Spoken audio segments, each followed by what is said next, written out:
विदर्भाचा ऐतिहासिक आणि सांस्कृतिक वैभव म्हणून ओळखला जाणारा मारबत उत्सव मोठ्या उत्साहात साजरा केला जातोय। नागपूरमध्ये पोळ्याच्या दुसऱ्या दिवशी काळी आणि पिवळी मारबतची मिरवणूक काढण्याची अनेक दशकांची परंपरा आहे।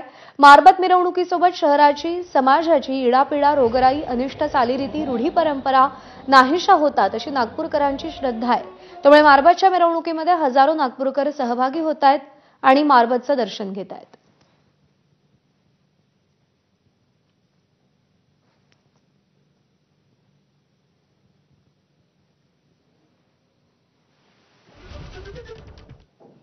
तर हजारोंच्या संख्येची ही गर्दी आपण पाहतोय। मारबतची मिरवणूक निघालेली आहे। काळी आणि पिवळी मारबतची मिरवणूक निघते। समाजातील, राज्यातील अनिष्ट चालीरीती, रूढी परंपरा आणि दुष्ट शक्तींचा नाश हो अशी प्रार्थना मारबतकडे केली जाते। रजत वशिष्ठ आपल्याला या सोहळ्यासंदर्भात अधिक अपडेट देतील। रजत, नक्कीच नागपूरची ही आणि विदर्भाची एक आगळी वेगळी परंपरा आहे आणि ती परंपरा 1881 पासून आजवर पाळण्यात येत आहे। अगदी कोरोनाचा काळ होता तेव्हाही काही मोजक्या लोकांच्या उपस्थितीमध्ये तेव्हाही मिरवणूक निघाली होती आणि आज जेव्हा निर्बंध नाही आहे, तुम्ही दृश्यांमध्ये पाहू शकता हजारोंची गर्दी जी आहे ती मस्कासात परिसरातील नेहरू चौकावर पोहोचली आहे। कारण काळी मारबत जी आहे ती आपल्या मंडपातून निघून नेहरू चौकावर येऊन थांबलेली आहे। थोड्या वेळानंतर जागनाथ बुधवारी परिसरातून पिवळ्या मारबतीची मिरवणूकही या ठिकाणी पोहोचेल आणि दोन्ही मारबत जी आहे त्यांचं एक एकत्रीकरण होईल आणि त्याच्यानंतर पुढे एकत्रित मिरवणूक निघणार आहे। हजारोंच्या संख्येने आज नागपूरकर या मिरवणुकीमध्ये सहभागी झालेले आहे। आज नागपुरात पाऊस नाहीये, ढगाळ वातावरण आहे, त्यामुळे लोकांची संख्या जी आहे ती खूप मोठ्या प्रमाणावर पाहायला मिळत आहे। अगदी रस्त्यावर ज्या ठिकाणी काळ्या मारबतीची मिरवणूक पोहोचली आहे त्या ठिकाणीच नाही, ज्या इमारती आहेत त्या इमारतीवरही मोठ्या संख्येने लोक जे आहेत ते पोहोचलेले आहे। लोकांची अशी श्रद्धा आहे की या दोन्ही मारबतींचं दर्शन घेतल्यानंतर त्यांच्या वैयक्तिक जीवनातील इडापिडा असेल किंवा सामाजिक ज्या अनिष्ट चालीरीती आहे त्या सगळ्या दूर होतात आणि त्यामुळेच ही परंपरा जी आहे ती पाळली जाते। लोक आपल्या लहान मुलांना या दोन्ही मारबतीचा स्पर्श करवण्यासाठी या हजारोंच्या गर्दीमध्ये घेऊन येतात। अनेक लहान मुलं आपल्या पालकांसह या ठिकाणी आलेले आहे। त्यामुळे एक वेगळी परंपरा विदर्भ गेले 145 वर्ष जपतंय आणि ती परंपरा आज मोठ्या उत्साहाने आणि तेवढ्या श्रद्धेने पार पाडली जात आहे। रजत, बडग्यांची परंपरा काय आहे यामध्ये आणि त्याचं प्रतीक काय आहे, म्हणजे कशासाठी ते प्रतिकात्मक म्हणून काढले जातात, वापरले जातात? नक्कीच बडगे या मारबतीच्या मिरवणुकीची एक वेगळी परंपरा आहे। मुळात दोन्ही मारबती जी आहेत त्या काळातील अनिष्ट गोष्टींचा किंवा चुकीच्या गोष्टींचा निषेध करण्यासाठी सुरू करण्यात आलेल्या होत्या आणि सुरुवातीला इंग्रजांच्या विरोधात सुरू झालेली ही जी परंपरा आहे स्वातंत्र्यानंतर सामाजिक अनिष्ट चालीरीतींसंदर्भात स्थिरावली आणि यामध्येच बडगे म्हणजे काही विशिष्ट आकाराचे पुतळे जे आहेत ते काढले जातात या मिरवणुकीमध्ये आणि त्या वर्षी समाजासमोर, देशासमोर, मानवतेसमोर जे काही चॅलेंजेस असतात, अनिष्ट गोष्टी असतात त्या संदर्भातले बडगे काढले जातात।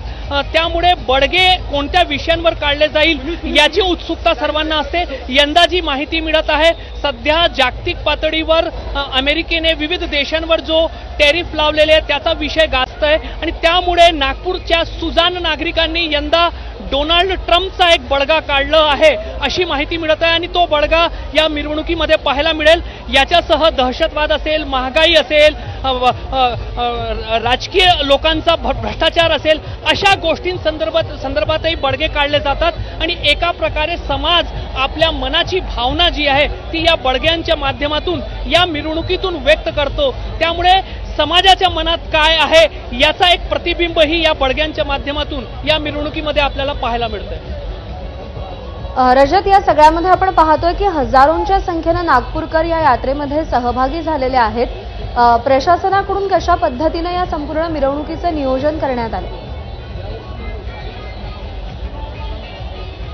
नक्कीच प्रशासनासमोर, खास करून पोलीस प्रशासनासमोर एक मोठं आव्हान असतं आणि मोठी सुरक्षा व्यवस्था या ठिकाणी लावण्यात आलेली आहे आणि प्रशासनातील सर्व वरिष्ठ अधिकारी, मग ते पोलीस आयुक्त असतील, जिल्हाधिकारी असतील, महानगरपालिकेचे आयुक्त असतील, ते सर्व सध्या नेहरू चौक परिसरामध्ये वैयक्तिकरित्या उपस्थित आहे आणि संपूर्ण प्रशासन या ठिकाणी चोख राहील, कायदा सुव्यवस्था चोख राहील याची दक्षता घेत आहे। हा जो नेहरू चौक परिसर आहे, या ठिकाणी अनेक जुन्या इमारती आणि लोक इमारतीवर चढून या मिरवणुकीचं दर्शन घेतात, त्यामुळे कुणालाही कुठलाही धोका निर्माण होऊ नये याची दक्षता पोलीस आणि जिल्हा प्रशासन आणि मनपा प्रशासन घेत आहे। एका विशिष्ट संख्येपेक्षा जास्त लोकांना जुन्या इमारतीवर जाऊ दिलं जात नाहीये। कुठलीही घटना जो आहे, दुर्घटना जो आहे इथे घडणार नाही यासाठी प्रशासन अगदी चोख बंदोबस्त ठेवून आहे।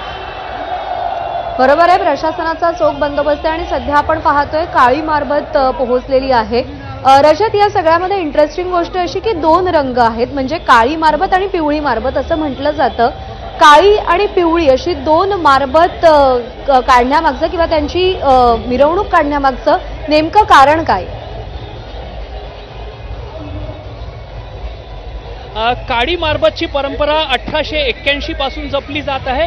1881 मध्ये नागपूरचे जे संस्थानिक होते भोसले घराण्याची एक महिला बाकाबाई, तिने इंग्रजांशी हात मिळवणी केली होती। तेव्हा स्वातंत्र्य चळवळीचा किंवा तेव्हाचे जे क्रांतिकारक होते त्यांचा काही नुकसान झालं होतं आणि तेव्हापासूनच बाकाबाईचा निषेध करण्यासाठी आणि इंग्रजांचा निषेध करण्यासाठी काळी मारबतीची मिरवणूक जी आहे ती सुरू करण्यात आली आणि 1947 मध्ये स्वातंत्र्यानंतर त्याला सामाजिक प्रश्नांची जोड देण्यात आली। दुसऱ्या बाजूला 1885 पासून जो स्थानिक तेली समाज आहे त्यांच्याकडून पिवळ्या मारबतीची परंपरा जी आहे ती सुरू करण्यात आली होती। एका प्रकारे इंग्रजांविरोधात लोकांना विशिष्ट प्रश्नांवर एकत्रित आणण्यासाठी ती परंपरा सुरू करण्यात आली होती। त्यामुळे 1881 पासून काळ्या मारबतीची आणि 1885 पासून पिवळ्या मारबतीची परंपरा जी आहे ती अखंडपणे नागपुरात सुरू आहे। त्यामुळे काळ्या मारबतीचा यंदाचा मिरवणुकीचा 145वा वर्ष आहे, तर जी पिवळी मारबत आहे त्याच्या यंदाचा 140वा वर्ष मिरवणुकीचा आहे।